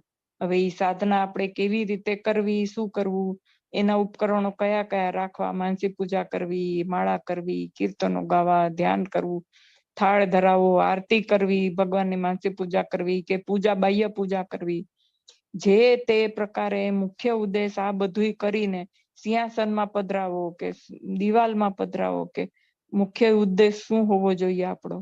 તો કે આપણો મુખ્ય ઉદ્દેશ ઈ જ હોવો જોઈએ કે ભગવાનની મૂર્તિ સિદ્ધ થાય. ઈ મૂર્તિ સિદ્ધ કરવાના આ બધા સાધનો છે. એ બાકી તો બધું હવે જ્યાં પધરાવો ત્યાં ભગવાનને શું ફરક પડે છે? ભગવાનને ફરક ખાલી એટલો જ પડે છે કે આપણા મનના ભાવો કેવા છે. આપણે કેટલી વાર આપણી વૃત્તિને એમાં સ્થિર કરી શકીએ છીએ એમની મૂર્તિમાં. ભગવાનને એટલું જ ભાવ છે, બાકી તો બધું શું ક્યાંય પણ હોય ભગવાનની મૂર્તિ, ભગવાનને શું ફરક પડે છે? એટલે દિવ્ય દ્રષ્ટિ વાળાને તો પ્રભુનું દિવ્ય તેજોમય સ્વરૂપ સર્વત્ર ભાસે છે, ક્યાંય ન હોય તેમ નથી. માટે પ્રભુની પ્રતિમા દિવાલ પર હોય તો પણ વાંધો ન લેવો. સર્વ વાતમાં દિવ્ય ભાવ રાખતા શીખવું. એ દિવ્ય સ્થિતિ જેની થઈ ગઈ છે એને તો પ્રભુ બધે ભાસે છે. હવે ક્યાં પણ કઈ સિંહાસનમાં પધરાયું ત્યાં જ ભગવાન છે ને બીજે નથી ભગવાન, એવું તો છે જ નહીં. ભગવાન તો બધે જ છે. જે દિવ્ય દ્રષ્ટિ જેની થઈ છે એને ખબર છે કે ભગવાન તો સર્વત્ર છે. એટલે એને એવું કઈ સંકુચિતતા ન હોય કે તારા ઘરમાં સિંહાસન નથી, ભગવાનને એવું આદર તમે આપતા નથી, ભગવાન દિવાલ પર રાખી દીધા છે. દિવ્ય દ્રષ્ટિ વાળાને એવું કઈ નથી થતું. બાહ્ય દ્રષ્ટિ હોય, જેની ઉપલક્ય દ્રષ્ટિ હોય, જેને હજી મૂર્તિ સિદ્ધ ન થઈ હોય, એને આ બધું છે. હવે સિંહાસનમાં મૂર્તિ પધરાવીને એ બધું શું છે? કે આપણો એક પ્રેમ ભાવ જ છે ને. આપણે એક ભાવ આપણે વ્યક્ત કરીએ છીએ ભગવાન માટેનો કે ભગવાનને તો આપણે સિંહાસનમાં બિરાજમાન કર્યા છે કે રાજાધિરાજ છે, એટલે એને હું સારું સિંહાસન આપીએ. આપણી શક્તિ મર્યાદા પ્રમાણે આપવાનું છે. પણ હવે એમાંય પાછી દેખાદેખી થઈ જાય કે એને આવું સિંહાસન કરાવ્યું છે એટલે મારે પણ આવું કરાવવું છે. ઘરમાં પછી શક્તિ ના હોય, આર્થિક સદ્ધરતા ના હોય, એટલે ઘરમાં બોલાચાલી થાય, વૈમનસ્ય ઊભું થાય, તો એનો શું અર્થ? આપણા ઘરમાં કાયમ જ એક શું કહેવાય સૌહાર્દપૂર્ણ વાતાવરણ જો રહે અને શાંતિથી સુખમય રીતે જો ભગવાન ભજાતા હોય તો એ સૌથી સારામાં સારું વાતાવરણ કહેવાય. પછી એમાં ભગવાનને ટેબલ ઉપર બિરાજમાન કર્યા છે કે દિવાલ ઉપર બિરાજમાન કર્યા છે કે સિંહાસનમાં છે, શું ફરક પડે છે? મોટા બધા સોનાના સિંહાસનમાં રાખીને ભગવાન સામું જોવાની જો આપણને ટાઈમ ન મળતો હોય કે ઘરમાં ક્લેશમય વાતાવરણ હોય તો એનાથી ક્યાં ભગવાન રહેવાના છે? એના કરતા કે છે ને કે સાવ સાદું આસન ઉપર પથરાવેલું હોય અને બધા પ્રેમ ભાવથી રહેતા હોય એકબીજા સાથે સંપ રાખીને અને ભગવાન ભજતા હોય તો ભગવાન રાજી જ છે. એટલે એવી કોઈ સંકુચિતતા રાખવીને કોઈને એવી સંકુચિતતા મનમાં ઘાલવી એ નહીં આપણે કે આમ નથી કર્યું તો ભગવાન નારાજ થઈ જશે. કાંઈ નહીં, મામા કે છે જેને જેવી અનુકૂળતા, જેને જેવી ઘરમાં સગવડ, એ પ્રમાણે ભગવાનને પ્રસ્થાપિત કરે. મુખ્ય ઉદ્દેશ શું છે? તો કે મુખ્ય ઉદ્દેશ ઈ જ છે કે એન કેન પ્રકારે આપણે ભગવાનની મૂર્તિ સિદ્ધ કરવી છે. એ આપણું લક્ષ્ય જે છે એ લક્ષ્યમાંથી આપણે ક્યારેય ચ્યુત ન થવું જોઈએ. ગમે તે પરિસ્થિતિ આવે, ભગવાન અહીંયા છે કે માં છે કે ભગવાનને કાંઈ પડેલી નથી. ભગવાન તો આપણો ભાવના ભૂખ્યો છે અને આપણો ભાવ જુએ છે ભગવાન કે આપણો ભાવ કેવો છે. સોનાના સિંહાસનમાં રાખ્યા છતાંય જો ભાવ ન હોય તો ભગવાન ત્યાં રહેવાના નથી. અને સાવ સામાન્ય સાદા વસ્ત્રોની ઉપર ભગવાનને બિરાજમાન કરીને ભાવપૂર્ણ રીતે રાખીએ તો ભગવાન ત્યાં રહેવાના જ છે. એટલે એવી કોઈ સંકુચિતતા કે ભય કે એવું કાંઈ રાખ્યા વગર જેવી અનુકૂળતા હોય ઘરમાં એ પ્રમાણે ભગવાનને રાખી અને આપણો જે ભાવ છે એ વધારે મજબૂત, દ્રઢ ને દ્રઢ કરતા જવાનું, એવું મામા અહીંયા આપણને શીખવાડે છે. હવે બીજો 40મો મુદ્દો શું કહે છે? કે અંત સમો સમુદ્ર જેવો છે. ત્યારે અનંત પ્રકારના વિચારો સ્ફુરી આવે. એ વખતે ભગવાનની મૂર્તિ ન દેખાય તો પણ મનમાં એવી દ્રઢતા રાખવી કે મહારાજે તથા મુક્તોએ કૃપા કરીને મારા ચૈતન્યને મુક્ત કરીને મૂર્તિમાં રાખ્યો છે. જો આવા ભાવની અંત વખતે દ્રઢતા રહે તો પ્રભુ તેનું પૂરું એટલે કલ્યાણ કરે. એટલે હવે જો એમ કહેવાય છે કે જયારે આપણું છેલ્લો સમય હોય ને ત્યારે આપણી જેટલી પણ નાડીઓ છે, નસો છે, એ બધું તૂટતું હોય. એટલે બધા આ બધું કેવું છે કે સેકન્ડોની અંદર બધું પડતું હોય ફટાફટ. પણ એક વસ્તુ છે કે જયારે આપણો દેહ પડવાનો હોય ને ત્યારે આખું જીવન છે ને રિવાઇન્ડ થાય આપણી આંખની સામે. એમ કહેવાય છે કે એક ફિલ્મની જેમ આપણું આખું જીવન આપણી સામે તરી આવે. અને એ વખતે આપણે જે ધારો કે ભૂતકાળમાં એવા કોઈ કામ કર્યા હોય પણ આપણે એને જસ્ટિફાય કરી દીધું હોય કે ખોટું હોવા છતાં પણ બધાની સામે એવું સાબિત કરી દીધું હોય આપણી ચાતુર્યતાથી કે ના આ સાચું જ હતું અને એ આમ બરાબર જ હતું, પણ ઈ વખતે જો એ ખરેખર ખોટું હોય અને સત્ય હોય કે સાચું ન હોય નૈતિક રીતે કે કોઈ બીજી રીતે, તો ઈ વખતે જયારે અંત સમૂહ હોય ને ત્યારે આપણને એનું ભાન થાય છે કે આ મારાથી આ કાર્ય ખોટું થઈ ગયું અથવા તો મેં આ કાર્ય ખોટું કર્યું હતું. ઈ વખતે ભગવાન આપણને એવો અહેસાસ કરાવે છે. આખા જીવનની એમ કહેવાય છે કે ફિલ્મ જે હોય ને આપણી અત્યાર સુધીનું જો આપણે જીવી ગયા હોઈએ એ રિવાઇન્ડ થાય આપણને ત્યારે બધું દેખાય. હવે ઈ વખતે જો આ ભાવના જો આ એટલું કહેવાય ને કે સૂક્ષ્મમાં સૂક્ષ્મ આ બાબત છે કે જેનું આપણે દરેક સાધકે અત્યંત ધ્યાન રાખવાની વાત છે ને એ આ છે કે ગોખી જ નાખવાનું. શ્રીજી મહારાજે મારા ચૈતન્યને મુક્ત કરીને મૂર્તિમાં રાખ્યો છે. અનાદિ મુક્ત છું. આ વસ્તુનું દ્રઢીકરણ આપણે જેને જે રીત ફાવે એ રીતે કરવું. એની રોજ માળા કરવાથી એ આનું દ્રઢીકરણ થશે આપણા ચૈતન્યને વિશે, કે એને મૂર્તિમાં જોઈને મૂર્તિ પાકી કરીને એની દ્રઢતા થશે, કે દરેકના રસ્તા જુદા પણ આ એક વાતનું દ્રઢતા એટલી કરી રાખવી કે મારું ગમે તે થાય અંત સમય. કારણ કે આમાં શું હોય કે ઘણી વખત આપણે કંઈક સારું કામ કર્યું હોય કે પોઝિટિવ આપણે બાજુ જોઈએ તો કોકનું કંઈક આપણે ઉપકાર કરી નાખ્યો હોય કે કોકની સારી વસ્તુ હોય એનું આપણને અંદર કંઈક અભિમાન આવી ગયું હોય કે એમ ગર્વ થઈ ગયો હોય કે મેં આના માટે આવું સારું કામ કર્યું છે. અને ઈ વસ્તુ જયારે રિવાઇન્ડ થતી હોય ને ત્યાં આપણો જીવ ચોંટ્યો કે મેં આવા સારા કામ મારા જીવનમાં કર્યા છે, દાન પૂર્ણ કર્યા છે કે કોકને આટલી મદદ કરી છે, અને ઈ જ વખતે દેહ પડી ગયો તો સોનાની સાંકળ થઈ ગઈ. અથવા તો આપણે કોકનું કંઈક ખોટું કર્યું છે, નેગેટિવ કર્યું છે, અને રિવાઇન્ડ થતા થતા ત્યાં ચિત્ત ચોંટ્યું અને મગજમાં એવી ભૂરકી થઈ ગઈ કાંઈ હોય મારાથી આ કામ ખોટું થઈ ગયું હતું, મેં આને અન્યાય કરી દીધો હતો, અથવા તો મેં આને ઈર્ષાવૃત્તિથી આવું કામ કરી નાખ્યું હતું કે એ વખતે મારું માન મને આડું આવ્યું હતું, મારે આની માફી માંગવી જોઈતી હતી ને મેં ન માંગી. ક્યાં આપણી ચિત્તની વૃત્તિ અટકી જશે એ આખી જીવનની ફિલ્મ રિવાઇન્ડ થતી હોય એમાં આપણને શું ખબર પડે.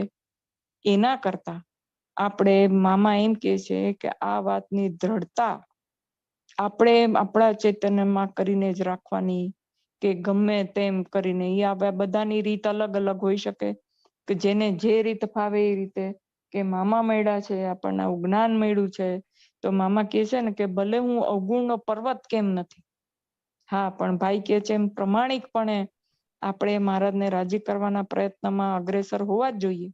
પ્રમાણિકપણે આપણે આપણા મનમાં ખબર લુચાઈ નહીં કરવાની કે આપણે કે છે ને કે બીજાને દેખાડો. અમુક વખત આપણે શું કરતા હોઈએ કે કામ ઓછું કર્યું હોય પણ આપણે દેખાડો એવો કરીએ કે મેં જ સૌથી વધારે કામ કર્યું છે. બીજા આગળ આપણે વાતો એવી કરીએ કે પછી તો છે ને મેં આમ કીધું, મેં એને આમ કીધું ને આવી રીતે એને મદદ કરી, મેં એને આમ કીધું એટલે એનું કામ સરળ થઈ ગયું, કે મેં આમ કર્યું ને એટલે બધાના કામ સરળથી ઉકેલાઈ ગયા, મેં તો આખો દિવસ ત્યાં આવી રીતે મહેનત કરી. કે ગમે તેમ જે આપણે કાંઈ પણ દેખાડો કરતા હોઈએ તો એવું દેખાડો નહીં.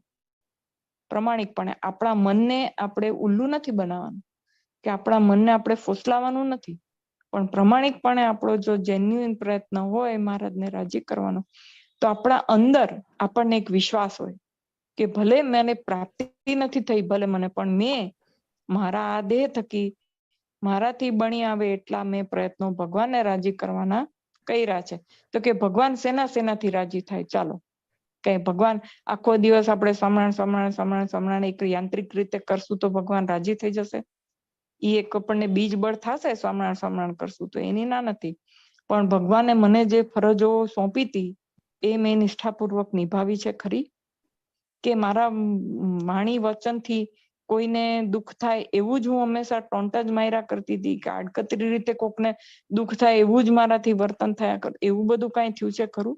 આપણે આપણા જીવનમાં આપણા થકી કોઈને ધારો કે મદદ ના થઈ શકી તો કઈ વાંધો નહીં, કેમ કે એવી ધારો કે એવો અવકાશ ના આવ્યો હોય, પણ આપણા થકી આપણે કોઈને અડચણરૂપ થઈને કોકને દુઃખી થઈ કરીએ કે એની વાત માનીએ જ નહીં ને આપણે આપણું ધાર્યું જ બીજા પાસે કરાવ કરીએ કે ના આમ નહીં ને આમ. ધારો કે આપણે એવા ચાતુરી વાળા હોઈએ તો મીઠું બોલીને પણ આપણી વાત મનાવીએ કે ના પછી છે ને આમ કરશું ને તો પછી આમ થઈ જશે ને, કારણ કે આપણી પાસે એવી ચતુરાઈ છે કે વાણીની ચતુરાઈ. જો ઈ ચતુરાઈ કરીને આપણે કોકને ડાપણ કરીને આપણી જ વાત ઘડી મનાવતા હોય તો સામે વાળો માણસની ભલ મનસાઈ કહેવાય કે એ બોલતું નથી કાંઈ, પણ કદાચ એને નથી ગમતું તો એ આપણને અંદરથી તો ખબર જ હોય કે આપણે આપણું ધૈર્ય જ કરાવીએ છીએ હંમેશા બીજા પાસે. તો એવું જ બધું જો આપણે કરાવતા હોઈએ તો શું ભગવાન રાજી થાય ખરા? ભગવાનને રાજી કરવાના કેટલાય ઉપકરણો છે. ધ્યાન ભજન સૌથી શ્રેષ્ઠ છે. એમાં એવું નથી કે ધ્યાન કરીને મૂર્તિ સિદ્ધ કરીએ, પણ બીજા બધા જે બધા સાધનો છે એનાથી માણસ મહારાજ રાજી તો થાય જ છે ને. એનાથી શું થાય છે કે આવા બધા જે છે કે હંમેશા આપણે આનંદમાં રહીએ, કે આપણે બીજાને આનંદ આપીએ, કે કોકના આંસુ લૂછે, કે કોકને મદદ કરીએ, કે એની મુસીબતમાં આપણે એનો સહારો બની. આર્થિક સહાય છે ઈ જ સહાય છે એવું નથી. બીજી કોઈ પણ રીતે એને વાણીથી આપણે એને મદદ કરીએ, કે એને મજબૂત કરીએ, કે એને આશ્વાસન આપીએ, કે કાંઈ પણ એને આપણે હેલ્પફુલ થયા, કે એ બધાથી શું થાય છે કે આપણે જયારે જેવી રીતે આપણે સારું કરતા જઈએ ને એમ આપણું અંદર આપણું વ્યક્તિત્વ પણ ખીલતું જાય છે. કે આપણે જેટલા પોઝિટિવ રહીશું, બીજા માટે સારું કરતા જશું, એટલું આપણે પોઝિટિવ રહીને આપણું વ્યક્તિત્વ અંદરથી પોઝિટિવ વાળું થતું જશે. એટલે શું થાય કે જેટલું આપણે પોઝિટિવ એટલા આપણે ભગવાનની વધુ નજીક. એટલે વધારે આપણે ભગવાનની નજીક પહોંચવાના અથવા તો નજીક રહેવાના આખા જીવન દરમિયાન આપણે શું પ્રયત્નો કર્યા છે એ બધુંય આપણા જે આપણે આ જે વાત છે ને મારા ચૈતન્યને મુક્ત કરીને મૂર્તિમાં રાખ્યો છે, એ વસ્તુને દ્રઢ કરવા માટે આપણું જીવન એમાં ભાગીદારી થાય છે. કે જેવા આપણા વાણી અને વર્તન હશે એ પ્રમાણેનું આપણા ચૈતન્યને એનું દ્રઢીકરણ થયા કરશે.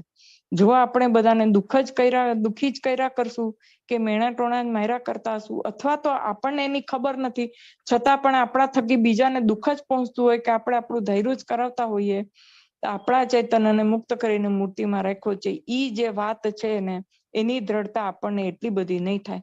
કારણ કે અંદર ખાને ક્યાંક ને ક્યાંક આપણને ખબર જ છે કે આપણા થકી બીજાને દુઃખ પહોંચે છે.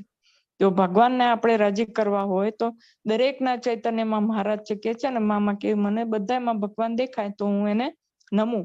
એટલે મોટા મુક્તો ને એ બધું છે ને આપણને વિશાળ દ્રષ્ટિ કેળવવાનું શીખવે છે. સંકુચિતતા ક્યાંય રાખવાની નથી, કે એકદમ વિશાળ અને નિખાલસ, કે ને કે અરીસા જેવું પારદર્શી રહેવાનું. શું કામ આપણે આમ નથી કહેવાનું ને ઓલાને આમ નહીં કહેવાનું, આને આમ નહીં, આને આનાથી આમ છુપાડીને કરવાનું. એવું બધું જે છળ કપટ, હા વ્યવહારમાં અમુક વસ્તુ બધાને છતી ના કરવાની હોય, એ વ્યવહારિક વસ્તુ કહેવાય, પણ છળ કપટ ને કાવા દાવા ને એમાં જ જો આપણું જીવન વ્યતીત થતું હોય તો એટલું આપણી પારદર્શિતા ઓછી અને આપણું વ્યક્તિત્વ એટલું નેગેટિવિટી વાળું. જેટલી આપણામાં નકારાત્મકતા એટલે આપણે ભગવાનથી દૂર. કે છે ને નિર્મળ બનવાનું, નિખાલસ બનવાનું. નિર્મળ બનવું એટલે ક્યાંય કપટ નહીં, છળ નહીં, કાવા દાવા નહીં. આપણું વ્યક્તિત્વ એવું હોવું જોઈએ. ભલે કદાચ આપણને કોક ભોળા અને મૂર્ખા કહી જાય કે એનામાં એટલી બધી બુદ્ધિ નથી, એને પણ તો એનાથી કઈ ફરક નથી પડતો. ભગવાનને નજરમાં અને મોટાની નજરમાં આપણે કેવા છીએ ઈ અગત્યનું છે ને. આપણે લોકોની દ્રષ્ટિમાં આપણે કેવા છીએ ઈ અગત્યનું નથી.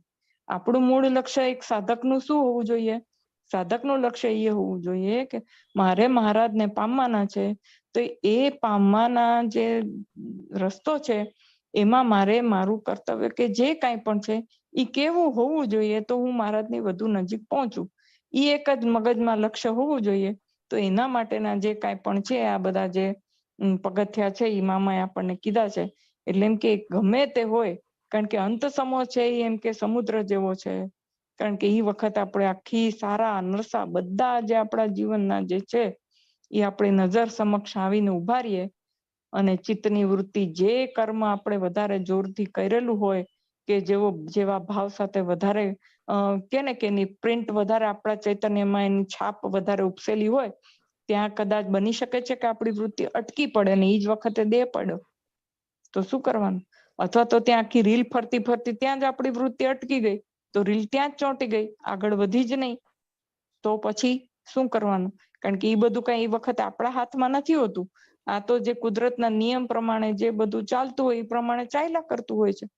તો એના કરતા એક વસ્તુ એમ છે કે છળ કપટ વગરનું સરસ જીવન જો આપણે વ્યતીત કરતા હોઈએ તો અંદર ખાને આપણને એક વિશ્વાસ હોય કે મેં કોઈનું ખોટું કર્યું નથી, કે મેં મારા થકી કોઈને દુઃખ પહોંચાડ્યું નથી, કે બનતા સુધી મેં મારા બધા એવા પ્રયત્નો કર્યા છે કે મેં ભગવાનના રાજીપાન જેવું જીવન મેં વ્યતીત કર્યું છે, કે ભગવાન જેનાથી રાજી થાય, મુક્તો જેનાથી રાજી થાય, ને મેં એવું મારું રાજી કરવા જેવું જ મેં કામ કર્યું હોય તો મારો ચૈતન્ય જે છે એ મહારાજની વધુ નજીક છે. એની દ્રઢતા જો થાય તો અંતે ભગવાન એમ કે છે કે પૂરું કરી દે. પૂરું કરી દે એટલે શું કે છે?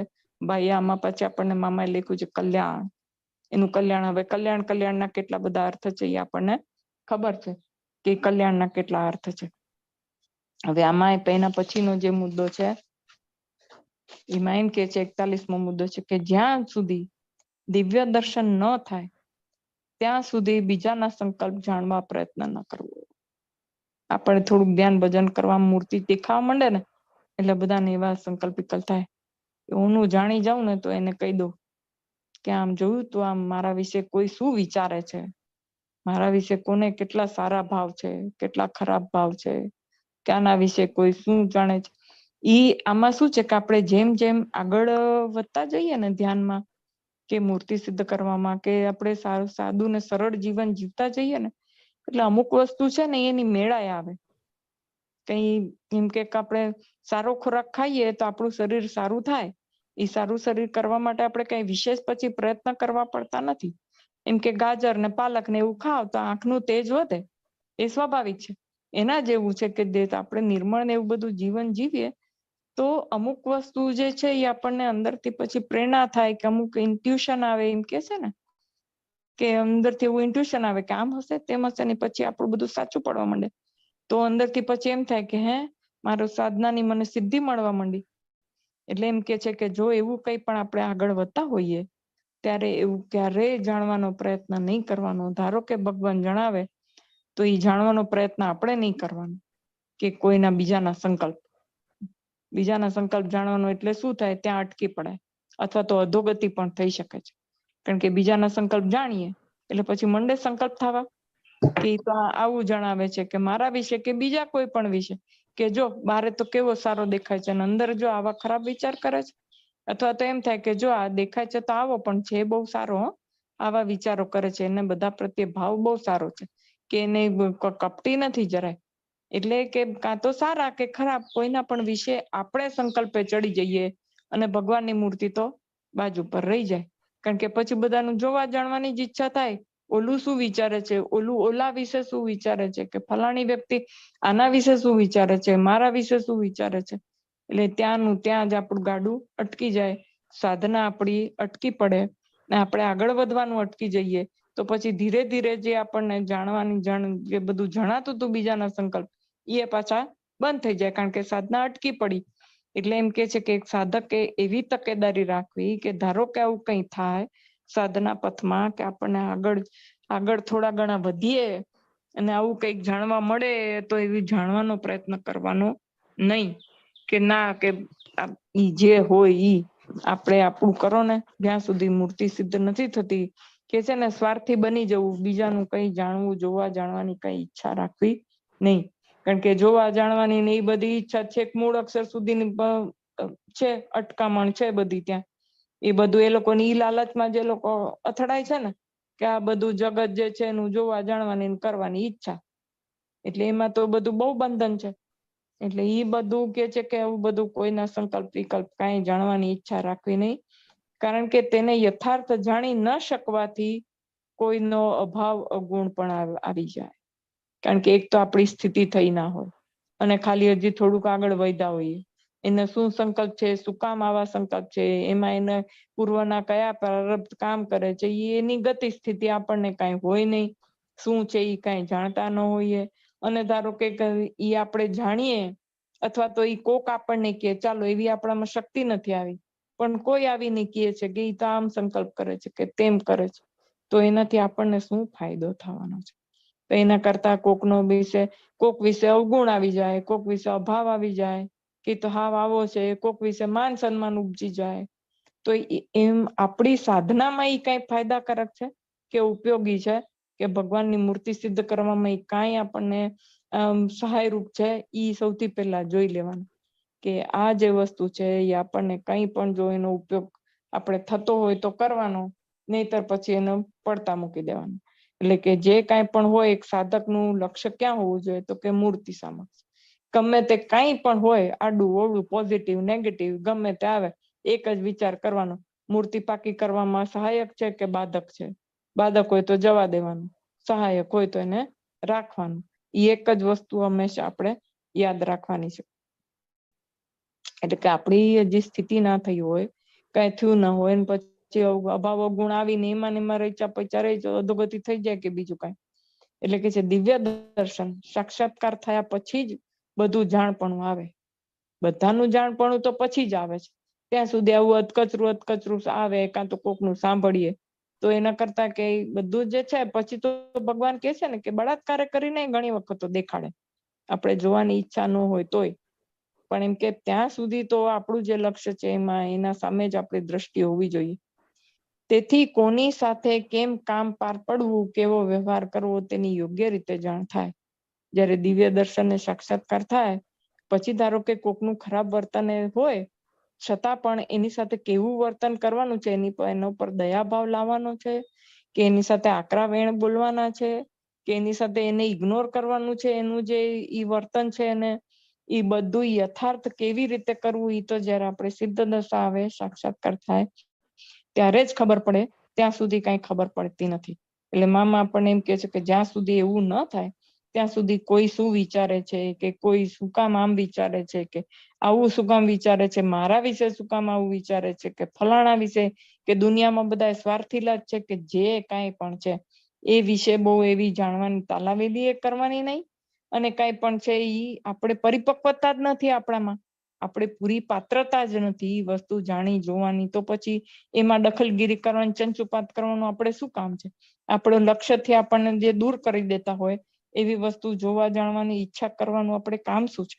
એટલે મામા કહે છે કે એવી જે વસ્તુ જે તમને ભગવાનથી દૂર કરી દેતી હોય, કે ભગવાનની મૂર્તિથી દૂર કરી દે, એટલે આ જ વસ્તુ છે સૌથી પહેલી સિદ્ધિ આવે કે કોકનો સંકલ્પ જાણવાનો, કે એ શું વિચારતા હશે મારા માટે કે બીજા માટે, જે કાંઈ પણ. એટલે એવું બધું પછી વિચારે તો કે જોયું, ઉપરથી તો આવા દેખાય છે, પણ કેવું વિચારે છે, એમ કરીને અવગુણ લેવા માંડીએ એટલે નેગેટિવિટી ઘૂસી, એકનો અવગુણ લીધો, બીજાનો અવગુણ લીધો, ત્રીજા, પછી હવે સ્વભાવ પર પ્રકૃતિ જ પડી જાય, બધાના અવગુણ જોવાય, પછી કોઈનામાં સારી વસ્તુ દેખાય નહીં. એટલે પાછળ પડવાનો લપસનો માર્ગ પાછો, એટલે વળી પાછું. એટલે તકેદારી બધી જગ્યાએ એવી જ રાખવાની છે કે જ્યાં આપણે લપસી ન પડીએ, એને ઉપરની તરફ આપણી જે એક પગથિયું જાળવીને એક પગથિયું આપણે એવી રીતે આગળ વધતા જવાનું કે જેનાથી ભગવાનની મૂર્તિ આપણી ખસી ન જાય ને આપણે ભગવાનની મૂર્તિ હાથ આવે. એટલે આપણે વાણી, વર્તન, વ્યવહાર, આપણે જે કાંઈ પણ ઝીણી વાતો છે, જે કાંઈ પણ આપણું જે વિચાર શક્તિ, કે જે બીજા સાથેનો વ્યવહાર, એ બધું આમાં આપણને શીખવે છે મામા, કે બોલચાલની ભાષા કેવી રાખવાની, કેવું વર્તન કરવાનું, શું કરવાનું, ભગવાનને કેવા ભાવ સાથે ભજવાના, એ બધી તકેદારી રાખીને એક ચૈતન્યને કેવો જાળવીને તૈયાર કરે છે મામા. જોવાનું છે કે ઈ એવી રીતે આપણે જયારે પાત્ર થઈએ અને મેચ્યોર થઈએ પછી જ આપણને જ્ઞાન થાય છે કે મારે આની સાથે કેવો વ્યવહાર કરવાનો. કારણ કે ઘણી વખત શું થાય કે આપણને જો એના સંકલ્પ જાણવા મળે અને અવગુણ આવી જાય, બાકી ખરેખર ઈ દયાના પાત્ર હોય. એનો ચૈતન્ય એવો હોઈ શકે છે કે ખાલી આવો એક એને વિચાર કર્યો હોય, બાકી તો એનું બરાબર હોય બધું વર્તન. એટલે ઈ જે મુક્ત પુરુષ છે એના સિવાય કોઈને ખબર ન પડે. તો જો એને ખબર ન પડે તો આપણે એ વાતમાં પડવાનું કામ શું છે? કે છે ને કે આમાં આપણે આપણું જુઓ ને ભાઈ, આપણે આપણું બીજા બધા શું કરે છે ને કે શું છે ને, તું તારી અંદર ડોક્યું કર. તું કોણ છો, તું શું છો, કઈ જગ્યાએ બેઠો છો ને ક્યાં તારે પહોંચવાનું છે. એટલે કોઈ પણ વ્યક્તિ હોય, કોઈ પણ સાધક હોય, એને આ વાત ખાસ લક્ષ્યમાં રાખવાની છે, એવું અહીંયા મામા કહે છે. હજી એક મુદ્દો લઈ લેવાશે, થોડોક લાંબો છે પણ જોઈએ. પ્રભુનું દિવ્ય સાકાર સ્વરૂપ સર્વત્ર વ્યાપક છે. માનવીની માઇક બુદ્ધિમાં આ વસ્તુ સમજવી ઘણી કઠણ છે. હવે પ્રભુનું દિવ્ય સાકાર સ્વરૂપ છે જે બધે વ્યાપક છે, એવું કારણ કે સાકાર સ્વરૂપ બધે વ્યાપક છે એવું માનવીની બુદ્ધિમાં આવે કેવી રીતે, એ વસ્તુ સમજવી ઘણી કઠણ છે. હવે આપણને બધાને ખબર છે કે અન્વય સ્વરૂપે મહારાજ જે છે તે જ રૂપે સર્વત્ર વ્યાપક છે. અણુ એ અણુમાં ક્યાં નથી એ આપણે કેમ કહી શકીએ કે અહીંયા ભગવાન નથી? કે છે ને કે અક્ષરધામ ક્યાં નથી? બધે છે અક્ષરધામ. અક્ષરધામ એટલે તો કે મહારાજની મૂર્તિનું તેજ. તો મહારાજની મૂર્તિનું તેજ ક્યાં નથી? તો એ મહારાજનું જે અન્વય સ્વરૂપ છે એ તો છે જ, પણ જ્યાં ભગવાનનું ઈ અન્વય સ્વરૂપની અંદર જ ભગવાનનું કણે કણમાં ભગવાનનું સાકાર સ્વરૂપ છે. એટલે વ્યતિરેકની અંદર જે છે અન્વય સ્વરૂપ, અને અન્વય સ્વરૂપમાં વ્યતિરેક સ્વરૂપ. એટલે કે છે ભગવાન માનવીની બુદ્ધિમાં ઈ આવી શકે એવું નથી. કારણ કે જ્યારે આકારની વાત આવે ત્યારે તરત તેને સ્થૂળ આકારનું જ ભાન થાય છે. જ્યારે કંઈ પણ આકારની વાત આવે એટલે ચોરસ, ગોળ, લંબગોળ, લાંબો, ટૂંકો, એવો જ આકાર એના આપણા મગજમાં એવું જ ચિત્રણ થઈ જાય છે. કે ધારો કે મહારાજ હોય તો મનુષ્યાકૃતિ મહારાજની એવી જ આપણને દેખાય છે. એટલે આપણે જયારે મૂર્તિમાં રહીને મૂર્તિનું સુખ ભોગવવાની જે વાત છે ને, એ મોટા મોટા સદગુરુઓને કે મોટા મોટા શાસ્ત્રીઓને સમજમાં એટલે જ નથી આવતી કે તરત જ એ લોકોને એમ થાય કે મૂર્તિમાં કઈ રીતે સમાય. કારણ કે આ લોકના આકારની જે લોકોની કલ્પના કરે છે. એ લોકો એમ કે છે, કેટલાય લોકો એમ કે ગોળાનું પાણી હોય તો આપણે કેવી રીતે ગોળાની અંદર ઘૂસીને કઈ રીતે પી શકીએ? ઉપરથી બહારથી ગ્લાસ ભરીએ તો જ પાણી પીવાય. અમુક જણ એમ કે કઈક કોઠી છે તે કોઠીમાં દાણા ભરે એવી રીતે તો કોઠી ભરાઈ જાય. પણ ઈ ખબર જ નથી કે ચૈતન્ય પર જે છે મહારાજનો દિવ્ય દેહ છે એ ચૈતન્ય પ્રકૃતિનો છે. એમાં ઈ વસ્તુ સમજવાનું કે છે ને કે માનવીની બુદ્ધિમાં આવે એવું નથી. જેવું એમ કે આકારની વાત આવે, સાકાર દિવ્ય સ્વરૂપ, જેવું એમ કે સાકાર કે એટલે તરત જ એક આકાર એના મગજમાં એ ધારણ કરી લે છે. એટલે પછી એને જેવું ઈ આકાર ધારણ કરી લે છે એનું મગજ, એટલે એમાં પછી મર્યાદા આવી જાય છે. એટલે પછી મર્યાદિત રીતે બધું વિચારતું થઈ જાય છે એની બુદ્ધિ. જ્યારે કારણ કે ઈ અમર્યાદ જે આકાર છે, મામા કે છે ને 64 તસુની મૂર્તિ કેવી અગાધ હોય કે એની અંદર અનંત કોટી બ્રહ્માંડ જે છે અણુની પેઠે ઉડતા ફરે, એની એક એક રોમમાં, એક એક કિરણોમાં એવી છે. તો એવું જે છે એટલે એમ કે આપણી માનવીની બુદ્ધિમાં સમજવું જરાક કઠણ પડે એમ છે. કારણ કે આપણે આ લોકના દ્રષ્ટાંતથી ને આ લોકની જે બધી ચીજ વસ્તુઓ જે આપણા મગજમાં અનંત જન્મોથી ભરેલી છે એ પ્રમાણેનું જ વિચારવા માટે આપણે પ્રેરાઈએ છીએ. અને એ પ્રમાણેની આપણી મર્યાદિત જે બુદ્ધિ છે એનાથી જ આપણે વિચારીએ છીએ. એટલે આપણને ઈ તરત જ આપણે એવો આકાર ને બધું એવું વિચારવા માંડીએ છીએ. પરંતુ દિવ્ય વસ્તુને કોઈ આવરણ છે જ નહીં, એનું નામ જ દિવ્ય. હવે દિવ્ય છે, હવે તેજ આપણે કહીએ તો જો પ્રકાશ જે છે એ કઈ પ્રકાશ જે કે ક્યાંય પણ જઈ આવી શકે ને, તો મહારાજ જે છે એ દિવ્ય તેજ રૂપ છે. હવે જે તેજ રૂપ છે એને આવરણ કઈ રીતે હોઈ શકે? હવે એ પાછું આ લોકનું આ જે ટ્યુબલાઇટ નું ને એ આવરણ છે તો આ લોકના દિવ્ય આ તેજ છે. તો ઓલું તો દિવ્ય તેજ છે. અને આ લોકનું જે છે એ વસ્તુ ને માંથી જે તેજ નીકળે છે એક આકાર છે એમાંથી, એટલે મર્યાદિત છે. ઓલું તો અમર્યાદિત છે. મહારાજ તો પોતે તો ઈ કઈક જે દિવ્ય સ્વરૂપ એમનું જે છે એ પ્રકાશમય જે દિવ્ય સ્વરૂપ છે, એને તમે કોઈ બંધનમાં કેવી રીતે બાંધી શકાય? કે એનું નામ જ દિવ્ય છે.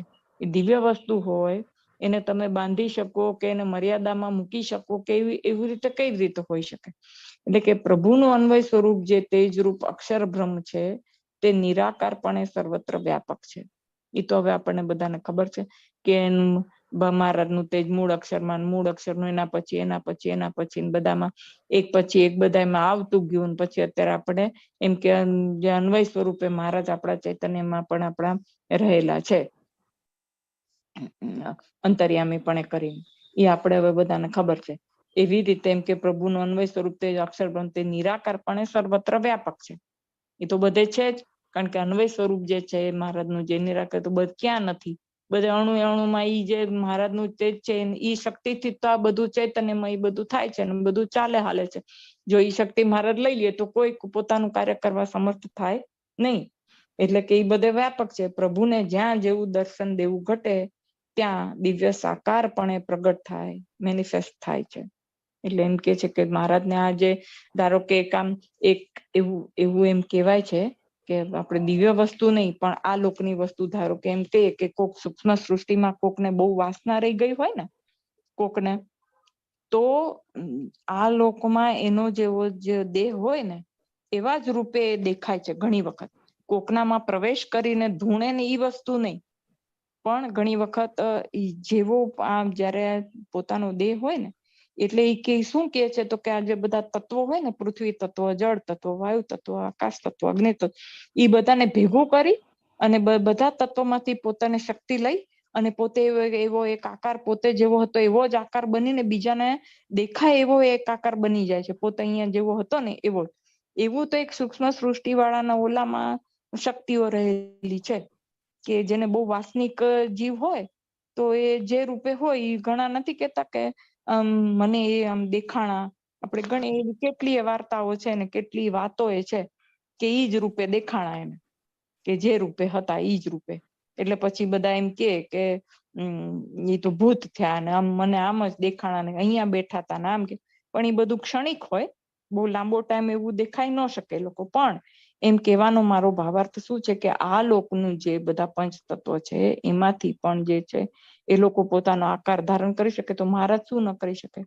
દિવ્ય, જ્યાં દિવ્ય રૂપે જેને અત્યારે ધારો કે અહીંયા કોકને એકને સાક્ષાત્કાર થયો તો અહીંયા દેખાય તો અમેરિકામાં કોકને સાક્ષાત્કાર થાય તો ત્યાં શું મહારાજ નો સ્વરૂપ ધારણ કરે? અહીંયા છે ને ત્યાં નથી એવું થોડી છે?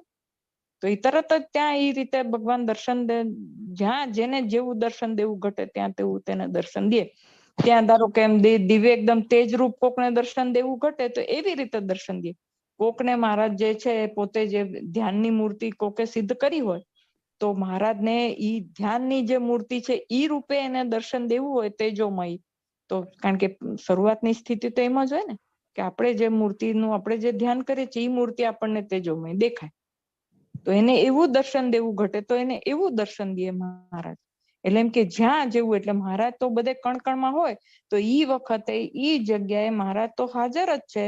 એટલે ખાલી પણ ઓલાને જેવું એની પાત્રતા થઈ એવો એનો દીવો ફટાક કરતો સળગી જાય અને મહારાજને એને તેજોમય દર્શન થાય. એટલે જ્યાં જેવું એને મહારાજ ત્યાં મેનિફેસ્ટ થાય છે કે ભગવાન જેવું એ ત્યાં આકાર દર્શન પ્રત્યક્ષ થઈ અને એને દર્શન એ જીવને ચૈતન્યને દર્શન આપે છે.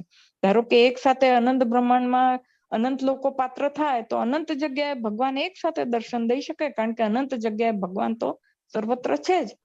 એટલે જો કોઈ પરદેશમાં કે કોઈ બીજા બ્રહ્માંડમાં જ્યાં પણ સાક્ષાત્કાર થાય ત્યાં પ્રભુ મેનિફેસ્ટ થાય, પ્રગટ થાય છે. જો સર્વત્ર વ્યાપક ન હોય તો તે કેવી રીતે સંભવે? એટલે આ જે બધી સમજણ છે એ આપણે દ્રઢ કરીને રાખવાની છે કે ભગવાન તો સર્વત્ર છે, બધે છે, અણુ એ અણુમાં છે. એટલે જ્યાં મને હું જેવું એક સાધક છે એ જેવો પાત્ર થશે, જે પ્રમાણેની પાત્રતા એની આવશે એ પ્રમાણેનું એનું દર્શન એને થશે. ધારો કે આપણું એવી અત્યારે આપણે સાધના કરતા હોઈએ અને આપણામાં એવી પાત્રતા ના આવી હોય તો આપણને સ્વપ્નમાં એ ભગવાન દર્શન આપે ને, આપણને મોટા મુક્ત સ્વપ્નમાં દર્શન આપે. તો એ આપણને એવું દેખાડવા માંગે છે કે તમે જે સાધના કરો છો એ તમારી સાચા રસ્તે છે. એટલે આપણને શું થાય કે પોઝિટિવ બધું આપણામાં થતું જાય. સારા સારા સ્વપ્ન આવે આપણને, કે સારી સારી કે મોટા મુક્તોના દર્શન થાય, કે આપણને ભગવાનના આપણે જે ધ્યાન કરતા હોય એ મૂર્તિના દર્શન થાય, અથવા તો કંઈક આપણને શું કહેવાય કે ફરી ભવિષ્યમાં થવાની કઈક વસ્તુ ઘટના હોય એના વિશેનું સ્વપ્ન આવે, કેવું કાંઈ પણ. એટલે ઈ બધું શું ઇન્ડિકેટ કરે છે કે મોટા મુક્તો આપણને સાથ આપે છે ને એમ દેખાડે છે કે તમે સાચા રસ્તે છો, આપણને પ્રોત્સાહિત કરે છે. સ્વપ્ન અવસ્થા આપણા માટે છે, એ લોકો માટે સ્વપ્ન અવસ્થા નથી. આપણને, કારણ કે આપણી આજે આ દ્રષ્ટિની આપણી મર્યાદા છે, એટલે આ સ્થૂળ દેહની દ્રષ્ટિથી આપણે એમને જોઈ નથી શકતા. એટલે જયારે આપણે સ્વપ્ન સૃષ્ટિમાં વિહાર કરીએ છીએ ત્યારે આપણે એમને જોઈ શકીએ છીએ, કારણ કે ઈ ત્યારે આપણને આપણું જે સૂક્ષ્મ શરીર છે એને કેપ્ચર કરીને આપણને એ દેખાય છે. એ પોતે દેખાય એવા થાય છે, એટલે આપણને સ્વપ્નમાં એ લોકો દેખાય છે. એટલે એ લોકોની મરજીથી જે મોટા મુક્તના દર્શન થાય છે, કે મહારાજની મૂર્તિના આપણને, જે આપણે ધ્યાન કરતા હોય એની મૂર્તિના આપણને દર્શન થાય, તો ઈ એમની મરજીથી આપણને એ લોકો આપણા સ્વપ્નમાં આવીને આપણને દર્શન આપે છે, કે કંઈક કહેવાનું હોય તો કહી જાય, કે બીજું કંઈ પણ થાય છે. એનાથી આપણને પ્રોત્સાહન મળે, અને આપણે જે સાધના કરતા હોઈએ એમાં આપણને બળ મળે કે ના, બરાબર છે, ચલો મારી સાધના ખોટી નથી, મારે આમને આમ જ જે હું મારી સાધના કરું છું એ કરે રાખવાની છે. એટલે જે છે કે સ્વપ્ન અવસ્થા કે છે ને, આપણને સ્વપ્ન અવસ્થા છે. મામા કે ઘણી અમુક વસ્તુ કેવી હોય કે કોક વાર આપણને દર્શન થાય ને તરત જ ભૂલાઈ જાય. અમુક હોય કેવું હોય, તાદ્રશ્ય હોય એકદમ, કે મોટા મુક્તના દર્શન થાય એકદમ પરફેક્ટ હોય, અને એને જે કાંઈ પણ કીધું હોય આપણે જાગૃત થઈએ તો પાછું આપણને બરાબર યાદ પણ રહેતું હોય. એટલે ઈ જે છે, એટલે એવા જે દર્શન છે એ એમની મરજીથી આપણને થતા હોય છે. એટલે ઈ જે મહારાજ છે તો દિવ્ય છે, દિવ્ય વસ્તુને કઈ આવરણ તો હોતું નથી. એટલે જ્યાં જેને જેવું દર્શન, સ્વપ્નમાં દર્શન દેવું ઘટે તો એમ દર્શન આપે, દિવ્ય તેજોમય પ્રત્યક્ષ આ આંખે જોઈ શકે તો એવું દર્શન આપે. એમને થોડી આવરણ છે, આવરણ આપણને છે. એટલે આપણી જેવી પાત્રતા એ પ્રમાણે આપણને દર્શન આપે છે. જે વ્યક્તિને પરમાત્માનો સાક્ષાત્કાર થાય તેને અણુ અણુ પ્રત્યે પ્રભુના સાકાર સ્વરૂપની વ્યાપકતાના દર્શન થાય છે. કારણ કે હવે જે વ્યક્તિને પ્રભુ પરમાત્માના સાક્ષાત્કાર થાય તેની દ્રષ્ટિ એવી થઈ ગઈ ભગવાનની, કારણ કે ભગવાન રૂપ થયા વગર તો સાક્ષાત્કાર થતો નથી ભગવાનનો. એટલે જેમ ભગવાન અણુ અણુમાં છે એમ એને બધા એમાં દેખાય. હવે આપણે વિચાર તો કરીએ કે એક આમ આપણે બાઈઓમાં આપણે મહારાજના વખતમાં નહોતા કહેતા કે બાજરો વીણે તો કે મને એક એક દાણામાં મહારાજની મૂર્તિ દેખાય છે, બરાબર, અણુ અણુમાં. એમ એવી રીતે આપણે એમ જોઈએ કે મોટા મુક્તને કે આપણે બગીચામાં ફરવા જાય તો ઝાડના પાંદડે પાંદડે એ લોકોમાંથી એ લોકોનો જે પ્રકાશ હોય એ પ્રકાશ જે દેખાતો હોય, કારણ કે એ લોકો તો બધામાંથી ઓરા તો નીકળે જ છે, આપણા શરીરમાંથી નીકળે ને ઝાડ પાનમાંથી નીકળે ને જે બધી વસ્તુઓ છે, ટેબલ ને ખુરશી ને કબાટ ને, એ બધામાંથી એક ઓર એક રેડિયેશન નીકળતા હોય. તો ઈ જે આ મોટા મુક્ત પુરુષો હોય એને એવું દેખાતું હોય. એટલે આપણે આમ વિચાર કર્યો તો એમ થાય એને ઝાડ પાન કેવા લાગતા હશે એમ. એમાં એમના જે બધા હોય જે દિવ્ય જે બધા એ લોકોના જે આવરણ, જે બધા ઓરા નીકળતા હોય એમાં પાછું એમને મહારાજની અનુભૂતિ થતી હોય, એટલે કેવું આહલાદક લાગતું હશે એ લોકોને. એટલે એ લોકો આમ નથી કેતા કે કુદરતી સૌંદર્ય જોઈને જે બધા હોય એ લોકો આમ આનંદિત થઈ જાય. આપણને એમ થાય કે હા, થોડી મજા આવી, આ ફૂલ ઝાડ સરસ છે, આમ છે તેમ છે. પણ જે મુક્ત પુરુષ હોય એની દ્રષ્ટિ જ જુદી હોય, એને આ બધી વસ્તુ દેખાતી જ જુદી રીતે હોય. એ વસ્તુ આપણે તો કલ્પનાનો વિષય હોય. એટલે જે કે છે કે જે બધે દેખાય એમને, બધે ભગવાનનો વાસ જ દેખાય, બધું ભગવાનનું ક્રિએશન દેખાય, કે ભગવાનનું કુદરત ને બધી ભગવાન આ બધું વસ્તુ બનાવેલી છે, બધામાં ભગવાન રહેલા છે. એટલે એમને કેવો આનંદ આવે એ બધી વસ્તુ. અણુ અણુ પ્રત્યે પ્રભુના સાકાર સ્વરૂપની વ્યાપકતાના દર્શન થાય છે. બધે મહારાજ જ છે બધે. એટલે એમ કેવાય ને કે પછી એમ એ લોકોને એવું ભાસે છે કે આ જે બધું મારામાંથી જે તેજ નીકળે છે એ ભગવાનનું જ તેજ છે ને હું એ રૂપ જ થઈ ગયો છું. એવું જે પરોક્ષમાં બી જે કોઈ બી આત્મ સાક્ષાત્કારને પામ્યા હોય એ લોકોને એવી જ અનુભૂતિ થતી હોય છે કે જે પ્રભુ કૃપાથી તે પોતે પણ પ્રભુ સાથે પોતાની સર્વત્ર વ્યાપકતા અનુભવે છે. બોલો, હવે જે સાધક છે જ્યારે ઈ સ્થિતિને પામે ત્યારે એને પણ એમ જ થાય છે કે હું પોતે પણ અણુ એ અણુમાં છું, મારી વ્યાપકતા, હું પોતે અણુ અણુમાં છું, આ સર્વત્ર બ્રહ્માંડમાં હું છું. પછી કે છે ને કે આમ પોતે એમ વિશાળ હોય એવી રીતે, એમ કે આમ આવરણો કઈ રહેતા જ નથી, આમ અનંત બ્રહ્માંડ ને એ બધું એને આમ દેખાય ને, કારણ કે મહારાજ રૂપ થઈ જાય એટલે જેટલું બધું મહારાજની બધી વ્યાપકતા હોય એ બધી એને દેખાય. એટલે એને એમ થાય કે આ બધું મારામાંથી જ સૃજન થયેલું છે. એટલે કે જે પોતે પોતાની પોતાની જાતને ઈ બધામાં જુએ કે પોતાનો ચૈતન્ય છે જે મહારાજ બધામાં છે. એ મામા એમ કે છે કે ઈ કેવી સ્થિતિની વાત છે. જુઓ કે કેવી સ્થિતિ હશે ઈ કે પોતાની જાતને ઈ મહારાજની સાથે એકરૂપ થઈને અનુભવે. એટલે જેમ એને અણુ અણુમાં મહારાજ દેખાય એમ પોતાની વ્યાપકતા એ દેખાય કે હું એ સર્વત્ર વ્યાપક છું, હું એ મહારાજ છું. એટલે પછી કહે હું સહજાનંદ સ્વામી એમ નથી કેતા કે સર્વેનો અંતર્યામી. પછી એને એનાથી એવું બોલાઈ જાય કે હું મહારાજ મારામાં, હું જ સ્વામિનારાયણ ભગવાન છું. એટલે અદીબાને મામા કે છે ને કે એવું થઈ ગયું, ક્ષણિક વાર એવું થયું તો એને એવું બોલાઈ ગયું કે કોણ છે? તો કે હું સ્વામિનારાયણ ભગવાન છું. તો અનાદિ મુક્તને તો કાયમ એવી સ્થિતિ હોય. તો એ કેવી સ્થિતિ ને કેવું એને અનુભવ હશે કે એટલે એમ કે સાધક જયારે એ સ્થિતિમાં પહોંચે છે ત્યારે એને સર્વત્ર આવું જ ભાસે છે કે ચારે બાજુ હું જ છું, હું જ મારા થકી જ આ બધું થાય છે ને બધું મારા થકી જ સર્વત્ર હું જ વ્યાપક. ઈ કેવી આમ આપણે આમ કલ્પનાતીત વાત છે કે પોતે પ્રભુની સાથે પોતે પોતાની વ્યાપકતા અનુભવે. એટલે આમ કેવું હશે ઈ વસ્તુ એમ. એવી દિવ્ય સ્થિતિમાં પણ સર્વજ્ઞતા હોવાથી દિવ્ય સંકલ્પ, વિચાર, થિંકિંગ, જ્ઞાન વગેરે બધી જ ફેકલ્ટી, બધા જ ગુણો અને શક્તિઓ પૂર્ણપણે વિકસિત હોય છે. એટલે હવે સંપૂર્ણ સર્વજ્ઞતા આવી જ જાય, કારણ કે મહારાજ રૂપ થઈ જાય. જેટલું મહારાજ જાણે એટલું જાણે. બધા સંકલ્પો, વિકલ્પો બધાનું જાણ પણ કોણ શું વિચારે છે, ક્યાં છે, કોની ગતિ શું છે, સ્થિતિ શું છે, એકો એક ફેકલ્ટી, બધા જ્ઞાનની જે કાંઈ પણ ફેકલ્ટી બધું એને પૂર્ણપણે વિકસિત પોતાને હોય, થઈ ગયું હોય પોતાનામાં. કારણ કે અનાદિ મુક્તની સ્થિતિમાં બાપા કે મહારાજ જાણે એટલું જાણે.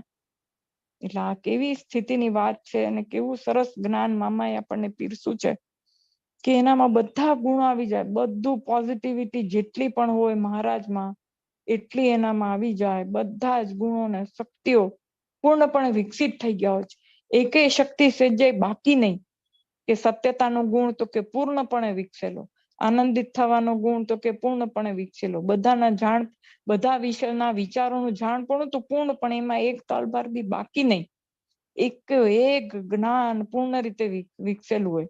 દિવ્ય સાકાર ચૈતન્યમાં સર્વત્ર દિવ્ય જ્ઞાનાત્મક અને જાણપણા રૂપી આંખ, કાન વગેરે દિવ્ય ઇન્દ્રિયાત્મક ગુણો રહેલા હોય છે. જાણપણા રૂપી આંખ, બોલો. અને બધી ઇન્દ્રિયો એટલે એમ કે છે કે હાથ છે એ પણ આપણું જે છે એ આંખનું કામ કરે, સાંભળવાનું કામ કરે, સૂંઘવાનું કામ કરે. એકો એક ઇન્દ્રિયો જે છે એ સંપૂર્ણપણે વિકાસ પામી ગઈ હોય, એનામાં એકો એક ગુણ વિકસી ગયેલો હોય. એટલે કે એમાં શું કે છે કે જો રોમે રોમ જોવાપણું, સ્પર્શવાપણું, સાંભળવાપણું, જાણવાપણું વગેરે સર્વ સામર્થ્ય રહેલું હોય છે એકો એક રોમમાં. એક રોમ આપણે વિચારીએ કે ઈ પછી એની એવી ઈ ચૈતન્યની વ્યાપકતા થઈ જાય કે એનું એક રોમ હોય ને એનાથી સાંભળી પણ શકે, જોઈ પણ શકે, સૂંઘી પણ શકે. ખાલી આંખથી જ જોઈએ, દિવ્ય આંખથી જ જોઈ શકે છે એવું નહીં. એટલે ગમે તે એનું આખું ચૈતન્ય જે છે એનો એવો દિવ્ય થઈ જાય કે એનો એક અંગ છે એનાથી બધું જ જોઈ જાણી બધું કરી શકે. કેવી સ્થિતિ હશે કે જેવી અનાદિ મુક્તની જે કે છે ને કે જોવાપણું, સ્પર્શવાપણું, એક રોમથી જોઈ શકે, એક રોમથી સ્પર્શી પણ શકે. ખાલી પછી આંખ છે એટલે આંખથી સ્પર્શનો અનુભવ ન થાય ને ખાલી જોવાનો જ અનુભવ થાય ને કાનથી ખાલી સાંભળવાનો જ અનુભવ થાય ને એવું નહીં. દરેક ઇન્દ્રિયથી દરેક ઇન્દ્રિયનું કામ થઈ શકે એવું. અને પાછું બધાનું જાણપણું બી છે. ઈ કેવી એક ખોલી ખૂબી કહેવાય કે ઈ જે જ્ઞાન છે, જાણપણા રૂપી જ્ઞાન, કે અમારી આંખ છે એનું જાણપણું રહે છે છતાં પણ ઈ આંખની ઇન્દ્રિયથી બધું જ જ્ઞાન એ અનુભવી શકે છે. કર્ણ ઇન્દ્રિયથી બધું જ સાંભળી શકે, બધું જોઈ શકે, બધું અનુભવી શકે. એ બધું એનાથી એ થઈ શકે. ઈ કેવી આમ ઓલું કહેવાય કે દરેક આપણો ચૈતન્ય જ બધી ઇન્દ્રિયોને બધી જ ઇન્દ્રિયો આપણો ચૈતન્ય. એટલે ઈ કેટલી ખૂબી ને કેટલી મોટી વાત કહેવાય. એટલે આ એટલું જ્ઞાન એટલું સરસ અને અગાધ છે. મામાએ ઝીણી વાતમાં એટલું સરસ જ્ઞાન પીરસ્યું છે કે આપણને એમ થઈ જાય કે આહા, ઈ જે સ્થિતિ, આવું જે બધું આપણે સાંભળીએ એટલે આપણને શું થાય કે ના કે મારે તો આવું તો અનુભવ કરવો છે, એવું આપણને એક થઈ જાય ને, પ્રેમ થઈ જાય તો કે એટલે પછી તો એ અનુભવ કરવા માટે શું કરવાનું, એટલે આપણને તાલાવેલી લાગે કે હા ભાઈ ચાલો મારે ધ્યાન કરવાનું છે, મારે આવું પોઝિટિવ રહેવાનું છે, મારે સરળ પ્રકૃતિ રાખવાની છે, મારે હંમેશા આનંદમાં રહેવાનું છે, મારે બધા સાથે મિત્ર ભાવે રહેવાનું છે, કોઈ સાથે મારે દુશ્મની નથી રાખવાની, બધા સાથે પ્રેમમય મારે વર્તાવ કરવાનો છે. ઈ બધા જે પોઝિટિવ ગુણો છે ઈ મારામાં હું ધીમે ધીમે વિકસિત કરીશ તો હું એટલું વધારે ને વધારે ભગવાનની નજીક પહોંચ્યા કરીશ. સાધના એટલે શું છે? ભાઈ કે છે ને કાંઈ સાધના તો ધ્યાન તો અડધી કલાક જ કરવાનું, બાકી જ્યાં આ બધા ગુણો છે, જાણપણા રૂપી દરવાજે આપણે ઊભા રહેવાનું છે. ક્યાં મારી ફરજમાંથી હું ચૂકી તો નથી જતી ને, કોઈ સાથે દુર્વ્યવહાર તો નથી કરતી ને, મારી વાણી વર્તન બરાબર છે કે નહીં, હું બધા પ્રત્યે પ્રેમ ભાવ રાખું છું, ક્રોધિત કેટલું થઈ ગઈ, ક્યાં મારે ક્રોધ નહોતો કરવાનો. ઈ બધું જે જાણપણા રૂપી જે આપણી જાતને જે અંદર અનુભવ કરાવીને જે શીખ્યા કરીએ છીએ ને એ જ સાધના છે. એનાથી જ આપણો વિકાસ થાય ને ધીરે ધીરે આપણી મેચ્યોરિટી આવતી જાય, આપણામાં પરિપક્વતા આવે, સંકુચિતતા દૂર થાય, વિશાળ દ્રષ્ટિ થાય, આપણે એડજસ્ટિવ નેચર થતો જાય ધીરે ધીરે ધીરે ધીરે. ઈ જે બધું જે થતું જાય ને પરિવર્તન, બધું કે છે ને બધું સાથે સાથે જાય. આપણું વ્યક્તિત્વ ખીલતું જાય, આપણી જે બધી જે અવગુણો છે ધીમે ધીમે દૂર થતા જાય, બધા પ્રત્યે દયા ભાવ પ્રેમ ભાવ ઉત્પન્ન થાય આપણામાં. આપણે અને ભગવાનનું એ બધું થતું જાય ને એમ ભગવાનની મૂર્તિ આપણને વિશેષ ને વિશેષ ઝડપથી આપણને યાદ થતી જાય. કારણ કે એટલું આપણે ધ્યાન કર્યા કરીએ અને બીજા બધા પર આપણે દુર્લક્ષ્ય સેવીએ તો એ યાંત્રિક થઈ જાય છે. કારણ કે આ બધું સાથે સાથે તલભાર કસર ન રહેવા દેવી હોય ભગવાનને, તો આ બધું જરૂરી છે. કારણ કે એ બધું ભગવાનમાં તો સર્વગુણ સંપન્ન છે, તો આપણે ઈ પ્રમાણે ઈ રસ્તે ચાલવું પડશે ને. એટલે ધીરે ધીરે ધીરે ઈ બધું આપણે કરતા જઈશું ને એટલે આપણામાં પાત્રતા વધુ ને વધુ ઝડપથી વિકસિત થતી જશે. એમ મામા આપણને અહીંયા શીખવાડવાનો પ્રયત્ન કરે છે. આપણે હવે ટાઈમ થઈ ગયો છે, વિશેષ કાંઈ કહેવાય ગયું હોય તો માફ કરજો. સહજાનંદ સ્વામી મહારાજની જય, બાપા શ્રીની જય, સદગુરુ શ્રીની જય, સ્વામિનારાયણ ભગવાનની જય.